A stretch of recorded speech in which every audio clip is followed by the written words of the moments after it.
Welcome to Sinha commerce classes. क्या आपके syllabus में accounting for not for profit organisation जो चैप्टर है, इसको हम लोग शॉर्ट फॉर्म में बोलते हैं एनपीओ, इस चैप्टर से रिलेटेड आपके सिलेबस में मल्टीपल चॉइस क्वेश्चन एमसीक्यू के बारे में पढ़ना है तो ये वीडियो आपके लिए है। आज के इस वीडियो में मैं आपको बहुत सारा MCQ not for profit organisation जो चैप्टर है उससे रिलेटेड क्या करूँगा बताऊँगा।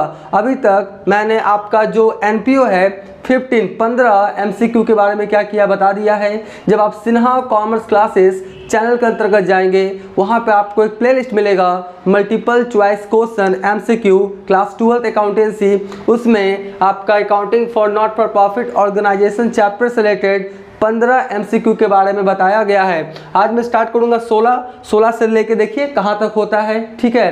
तो आप क्या करेंगे, बस कॉन्सेंट्रेशन और पेशेंस के साथ मेरा वीडियो देखेंगे, सारा कॉन्सेप्ट मैं क्या करूंगा आपको क्लियर कर दूंगा, राइट। तो चलिए स्टार्ट करते हैं।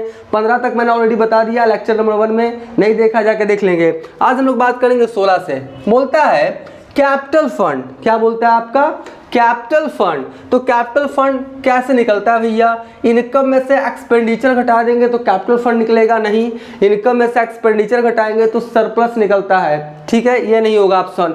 कौन सा होगा आपका असेट्स माइनस लायबिलिटीज। जब असेट्स में से लायबिलिटीज को माइनस कर देंगे तो मेरा क्या निकल जाएगा कैपिटल फंड, ठीक है। जैसे मैं आपको समझाने के लिए बताता हूँ, जैसे मान लेते हैं ये मेरा बैलेंस शीट है, ये मेरा क्या है बैलेंस शीट, ठीक है जी। देखिए जगह का कमी है, मैं थोड़ा सा आपको समझा देता हूँ कॉन्सेप्ट के साथ। इधर क्या होता है मेरा असेट्स होता है, ठीक है। मान लेते हैं असेट्स कितना है आपका, असेट्स कितना मान लेते हैं 10,000। असेट्स कितना है आपका 10,000, तो जितना असेट्स होगा उतना ही क्या होगा लायबिलिटीज होगा। यहाँ पे मान लेते हैं ये मेरा क्या है कैपिटल फंड, ये मेरा क्या है कैपिटल फंड और ये मेरा क्या है लायबिलिटीज, ठीक है। बैलेंस शीट से आप वाकिफ होंगे।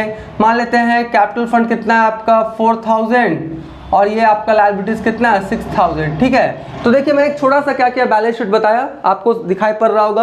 असेट्स 10,000 है, कैपिटल फंड 4,000 है, लायबिलिटीज कितना 6,000, 4 6 कितना हो गया 10। अब बोलता है कि ये पार्ट आपको फाइंड आउट करना है। कौन सा पार्ट फाइंड आउट करना है कैपिटल फंड। तो हम क्या करेंगे, असेट्स में से लायबिलिटीज को घटा देंगे तो ये पार्ट पता लग जाएगा ना। इस पार्ट में से हम ये पार्ट क्या करेंगे लेस करेंगे तो ऊपर वाला पता लग जाएगा। तो असेट्स में से लायबिलिटीज घटा देंगे तो कैपिटल फंड मेरा फाइंड आउट हो जाएगा। तो 10,000 में से 6,000 लेस करेंगे तो कैपिटल फंड कितना हो जाएगा 4,000। तो क्या बनेगा formula assets minus liabilities. Assets में से लायबिलिटीज को घटा देंगे तो ये मेरा कैपिटल फंड पता लग जाएगा। तो इसका आंसर कौन सा हो जाएगा आपका असेट्स माइनस लायबिलिटीज, यानी इसका ऑप्शन कौन हो जाएगा आपका बी। कौन सा हो जाएगा आपका बी। बी क्या है आपका राइट आंसर है, बी क्या है आपका राइट आंसर है जी, ठीक है। तो कैपिटल फंड कैसे फाइंड आउट होता है, असेट्स में से लायबिलिटीज घटा देंगे, क्या फाइंड आउट हो जाएगा कैपिटल फंड, ये बन गया। अब 17 का बात करते हैं। बोलता है subscription received in advance during the current year is an क्या है। आप बताइए करेंट ईयर में आपने सब्सक्रिप्शन एडवांस में रिसीव कर लिया है, यानी आने वाले साल का सब्सक्रिप्शन आपने करेंट ईयर में क्या किया रिसीव कर लिया है, तो आपके लिए क्या है कर्ज, क्या है लायबिलिटीज, ठीक है। तो इसका कौन हो जाएगा ए नहीं होगा, बी नहीं होगा, कौन होगा इसका सी। कौन सा ऑप्शन हो जाएगा आपका सी। बात समझ रहे हैं ना। सब्सक्रिप्शन क्या है नॉट फॉर प्रॉफिट ऑर्गेनाइजेशंस के लिए सब्सक्रिप्शन क्या है आपका इनकम है, ठीक है। और कोई आने वाला साल का इनकम आपने करंट ईयर में रिसीव कर लिया, तो इनकम आपने पहले रिसीव कर लिया आने वाले साल से रिलेटेड, तो करंट ईयर के लिए क्या हो जाएगा ये लायबिलिटीज। तो इसका कौन सा ऑप्शन हो जाएगा आपका सी, ठीक है जी। फिर बोलता क्या है most transactions in done trading concern are, मतलब जो नॉट फॉर प्रॉफिट ऑर्गेनाइजेशन है उसमें जो ट्रांजेक्शंस होता है वो किस तरह का होता है, कैश होता है, क्रेडिट होता है, cash credit non of this. तो भैया कैश ट्रांजेक्शंस होगा। कौन सा कैश ट्रांजेक्शन, कौन सा होगा मैक्सिमम जो ट्रांजेक्शंस होता है कौन सा होता है आपका कैश ट्रांजेक्शन। क्रेडिट वाला ये सब किस में होता है ट्रेडिंग बिजनेस कंसर्न में, जो आपका प्रॉफिट मोटिव के लिए खोला जाता है, जैसे सोल ट्रेड पार्टनरशिप कंपनी, तो उस समय क्या होता है आपका कैश क्रेडिट सब होता है, कोई दिक्कत नहीं है। लेकिन नॉट फॉर प्रॉफिट ऑर्गेनाइजेशन है, वहां पे मैक्सिमम ट्रांजेक्शन कौन सा होता है आपका कैश के फॉर्म में। मोस्ट लिखा है ना, तो क्रेडिट भी होता है लेकिन क्या लिखा मोस्ट मतलब क्या होगा आपका कैश ट्रांजेक्शन होगा।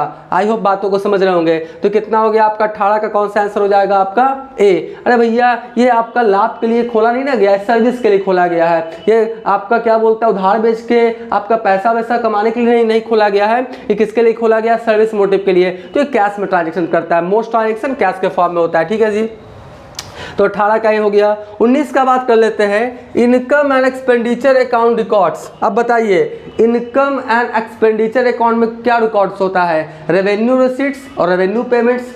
रेवेन्यू रिसीट्स और revenue payments income and expenditure account में रिकॉर्ड होता है, राइट। और आपका कैपिटल रिसीट्स और कैपिटल पेमेंट्स कहाँ रिकॉर्ड होता है, आपका बैलेंस शीट में। और एक बात बता देना चाहूँगा कि ये जो एमसीक्यू बता रहा हूँ, एक प्लेलिस्ट और मिलेगा आपको, accounting for not for profit organisation NPO।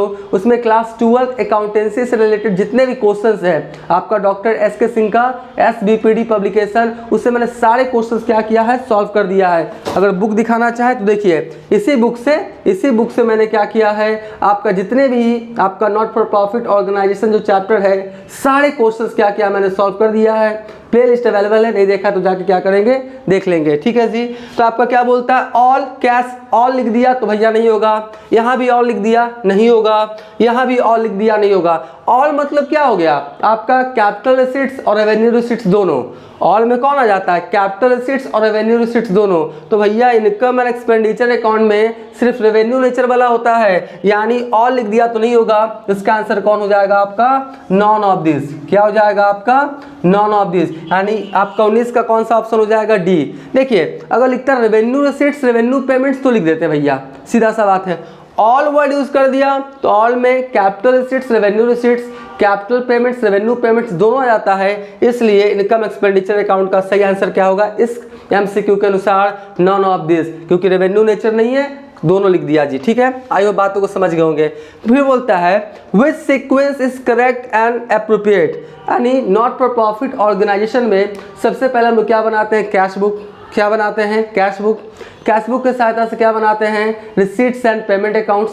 Receipts and payment account के सहायता से क्या बनाते हैं, इनकम एंड एक्सपेंडिचर अकाउंट, और उसके बाद क्या बनाते हैं, बैलेंस शीट। यानी सही सीक्वेंस क्या होगा, cash book, receipts and payment accounts, income and expenditure account, और कौन होगा मेरा, बैलेंस शीट। तो देखिए इसमें बोलता क्या है, ए में cash book, receipts and payment account, income expenditure account and balance sheet, यानी जो ए है ये बिल्कुल क्या है आपका एप्रोप्रिएट सीक्वेंस है, यानी ये बिल्कुल क्या है आपका सही है। कौन वाला आपका, ए वाला।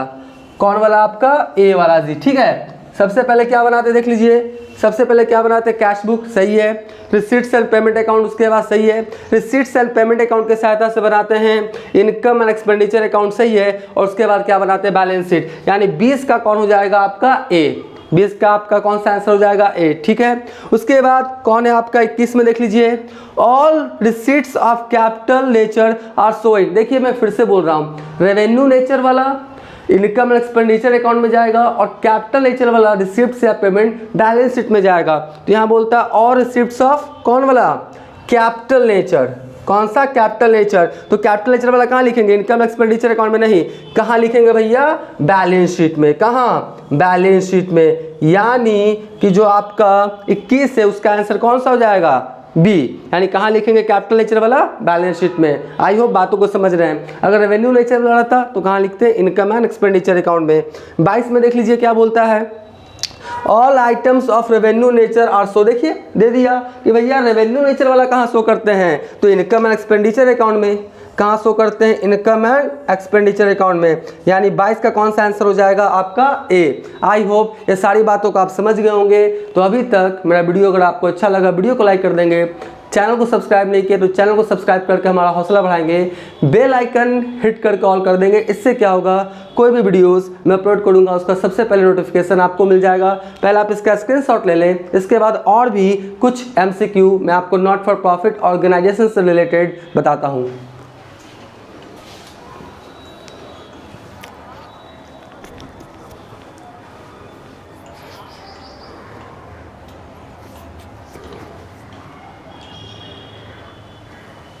आई होप आपने इसका स्क्रीनशॉट ले लिया होगा। अब इसके आगे मतलब 22 के आगे और भी MCQ मैं आपको बताता हूँ। अब मैं आपको 23 से लेके 30 तक का MCQ बताऊंगा, 22 तक मैंने ऑलरेडी बता दिया है। देखिए क्वेश्चन नंबर 23 में क्या बोलता है, which of the following is not for profit organisation. मतलब इसमें कौन है जो आपका नॉट फॉर प्रॉफिट ऑर्गेनाइजेशन है। स्कूल आपका नॉट फॉर प्रॉफिट ऑर्गेनाइजेशन है, ठीक है। हॉस्पिटल, क्लब, ये जो आपका क्या बोलता है पार्टनरशिप फॉर्म है। कौन है आपका पार्टनरशिप फॉर्म, ये क्या है आपका प्रॉफिट मेकिंग ऑर्गेनाइजेशन है। पार्टनरशिप फॉर्म को क्यों खोला जाता है आपका प्रॉफिट मोटिव के लिए, लाभ कमाने के उद्देश्य के लिए, ठीक है। तो यहाँ पे क्वेश्चन क्या था, which of the following is not for profit organisation. इनमें से कौन नॉट फॉर प्रॉफिट ऑर्गेनाइजेशन नहीं है। तो स्कूल, हॉस्पिटल, क्लब ये सब खोला जाता है सर्विस मोटिव के लिए। ये सब का उद्देश्य लाभ कमाना होता नहीं है, इन लोग का मेन उद्देश्य क्या होता है सर्विस देना। लेकिन हाँ पार्टनरशिप फॉर्म में उसका मेन उद्देश्य क्या होता है आपका प्रॉफिट कमाना। तो नॉट फॉर प्रॉफिट ऑर्गेनाइजेशन आपका स्कूल, हॉस्पिटल, क्लब है। नॉट कौन हो जाएगा आपका पार्टनरशिप फॉर्म, क्योंकि प्रॉफिट मोटिव के लिए पार्टनरशिप फॉर्म खोला जाता है, ठीक है। तो आपका 23 का आंसर कौन हो जाएगा आपका डी। उसके बाद बोलता क्या है 24 में, payment to honorarium to chairman is treated as, यानी जो आपका ऑनरेरियम है मतलब पारिश्रमिक, मेहनताना, एक प्रकार से बोल सकते हैं सैलरी, किसको दिया जाता है चेयरमैन को। तो ट्रीटेड एज उसको क्या मानेंगे, वो मेरा क्या है रेवेन्यू पेमेंट्स है। क्या है रेवेन्यू पेमेंट्स या रेवेन्यू एक्सपेंडिचर। तो कैपिटल एक्सपेंडिचर तो नहीं है, बैलेंस शीट में नहीं जाएगा, इनकम तो बिल्कुल नहीं है, नन ऑफ दिस, यानी इसमें कोई भी ऑप्शन नहीं है। तो मेरा क्या हो जाएगा नन ऑफ दिस, क्या हो जाएगा नन ऑफ दिस। अगर आपका रेवेन्यू फ्रॉम ऑपरेशन रहता मतलब आपका क्या बोलता ऑनरेरियम टू चेयरमैन, तो आपका क्या रेवेन्यू पेमेंट्स है या रेवेन्यू एक्सपेंडिचर है। तो रेवेन्यू पेमेंट्स या रेवेन्यू एक्सपेंडिचर का तो कोई जिक्र नहीं है, तो क्या हो जाएगा मेरा नन ऑफ दिस। यानी क्वेश्चन नंबर 24 का राइट आंसर क्या हो जाएगा नन ऑफ दिस, क्योंकि रेवेन्यू पेमेंट्स या रेवेन्यू एक्सपेंडिचर का जिक्र ऑप्शन में नहीं है, ठीक है। 25 का बात कर लेते हैं, subscription received in advance by a club are show on which side of balance sheet. अरे सीधा सा मतलब है आपने एडवांस में सब्सक्रिप्शन क्या किया है रिसीव कर लिया है, तो बैलेंस शीट के कहाँ से होगा लायबिलिटी साइड में, क्योंकि आपके लिए क्या है कर्ज है। आने वाला सब्सक्रिप्शन नेक्स्ट ईयर से रिलेटेड करेंट ईयर में रिसीव कर लिया, तो इनकम को आपने पहले ले लिया, तो आपके लिए क्या है लायबिलिटीज है, सीधा सा बात है। तो कहाँ से होगा आपका बैलेंस शीट के किधर से होगा आपका बैलेंस शीट के कहाँ से होगा आपका लायबिलिटी साइड में। कहाँ से होगा बैलेंस शीट के लायबिलिटी साइड में, क्योंकि आपके लिए क्या है कर्ज है जी। तो 25 का राइट आंसर कौन हो जाएगा आपका बी। उसके बाद बोलता क्या है which of the following is not an income. इसमें से कौन आपका इनकम नहीं है। तो सब्सक्रिप्शन इनकम है, डोनेशन भी इनकम है, सेल ऑफ टिकट भी इनकम है। यानी क्या बोलता है नॉट बोल रहा है ना, क्या बोल रहा है विच ऑफ द नॉट मतलब क्या इंडोमेंट फंड धन समर्पण कोष ये इनकम नहीं है। यानी कि आपका 26 का राइट आंसर कौन हो जाएगा डी, क्योंकि subscription, donation, sale of ticket ये सब नॉट फॉर प्रॉफिट ऑर्गेनाइजेशन के लिए इनकम है। तो इनकम कौन नहीं है आपका इंडोमेंट फंड धन समर्पण कोष, ठीक है जी। तो 26 का राइट आंसर कौन हो जाएगा आपका डी। उसके बाद 27 में बोलता है income and expenditure are includes. Income and expenditure account में क्या इंक्लूड्स होता है revenue items, capital items, revenue capitals दोनों नॉन ऑफ दिस। तो इनकम एंड एक्सपेंडिचर में सिर्फ कौन सा आपका आइटम होता है रेवेन्यू नेचर वाला। कौन सा रेवेन्यू नेचर मतलब जो 1 साल या 1 साल से कम से रिलेटेड हो। कैपिटल नेचर वाला कहां से होता है आपका बैलेंस शीट में। कहां बैलेंस शीट में। अब बोथ ए बी कैपिटल और रेवेन्यू अगर देखा जाए तो रिसीट्स एंड पेमेंट अकाउंट में शो होता है, तो उसका तो जिक्र नहीं है, इनकम एक्सपेंडिचर है। तो इसका इनकम एंड एक्सपेंडिचर अकाउंट क्या हो जाएगा आपका रेवेन्यू आइटम्स को दिखाया जाता है इनकम एंड एक्सपेंडिचर अकाउंट में। कैपिटल रिसीट्स या कैपिटल पेमेंट्स कहाँ दिखाया जाता है आपका बैलेंस शीट में। तो आपका कौन सा हो गया आपका रेवेन्यू आइटम्स। तो 27 का आंसर कौन सा हो जाएगा ए। उसके बाद most transaction in non trading concern, अभी ऊपर में भी ये वाला ट्रांजेक्शन आया था, तो कैश में होता है ना आपका जो नॉट फॉर प्रॉफिट ऑर्गेनाइजेशन है मोस्ट मतलब सबसे ज्यादा ट्रांजेक्शन किसमें होता है कैश में। क्रेडिट में भी होता है लेकिन मोस्ट वर्ड यूज़ किया ना तो क्या मानेंगे हम लोग, कैश, क्योंकि आमतौर पे कैश ट्रांजेक्शन करता है। क्रेडिट वगैरह कौन करता है, आपका ट्रेडिंग बिजनेस कंसर्न जो लाभ कमाने के उद्देश्य के लिए खोला गया है, ऐसे sole trade partnership company etcetera. तो most transaction in non trading concern are cash, यानी 28 का कौन सा आंसर हो जाएगा आपका ए। उसके बाद 29 में देखिए, the main object of not for profit organisation, service motive देना होता है, अर्न प्रॉफिट नहीं जी, सर्विस मोटिव है ना, to serve the society. Not for profit organisations का मुख्य उद्देश्य क्या होता है आपका, सर्विस देना। आपका हॉस्पिटल, क्लब, चैरिटी है ना, ट्रस्टेबल, आपका स्कूल्स, ये सब आपका टेम्पल, मॉस्क, ये सब का मेन उद्देश्य क्या होता है, सर्विस मोटिव देना। इसका लाभ कमाना मेन उद्देश्य होता नहीं है। तो 29 का राइट आंसर कौन हो जाएगा आपका बी। उसके बाद subscription received by an organisation is, अरे भैया सब्सक्रिप्शन ऑर्गेनाइजेशन के द्वारा रिसीव किया जाएगा क्या है, कैपिटल रिसीट्स नहीं, कौन हो जाएगा मेरा, रेवेन्यू रिसीट्स। अब ऊपर में भी इस तरह का आया था, कौन सा रिसीट्स हो जाएगा मेरा, रेवेन्यू रिसीट्स, यानी subscription received by an organisation, कौन सा रिसीट्स है मेरा, रेवेन्यू रिसीट्स। हाँ, अगर स्पेशल पर्पस के लिए मिला है, कभी कभी लिख दे, या साल में एक बार मिला है तो उस स्थिति में कैपिटल हो जाएगा, लेकिन जनरली कौन सा हो जाता है मेरा, subscription not for profit organisation के लिए रेवेन्यू रिसीट्स। तो आपका 30 का राइट आंसर कौन हो जाएगा आपका बी। आई होप ये सारी बातों को आप समझ गए होंगे। पहले आप क्या करें, इसका स्क्रीनशॉट ले लें।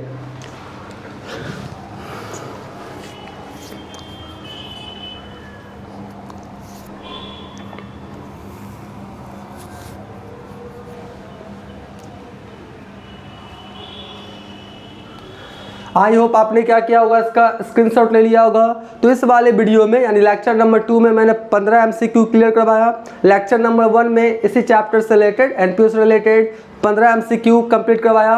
अब एक दो वीडियो और बनाएंगे जिसमें नॉट फॉर प्रॉफिट ऑर्गेनाइजेशंस का जितना MCQ बन सकता है सभी का क्या करेंगे, हम आपको सोल्यूशन क्या करेंगे, अपलोड कर देंगे। आई होप मेरी बातों को आप समझ रहे होंगे। तो आज का वीडियो, आज का क्लास एंड करते हैं। Thank you.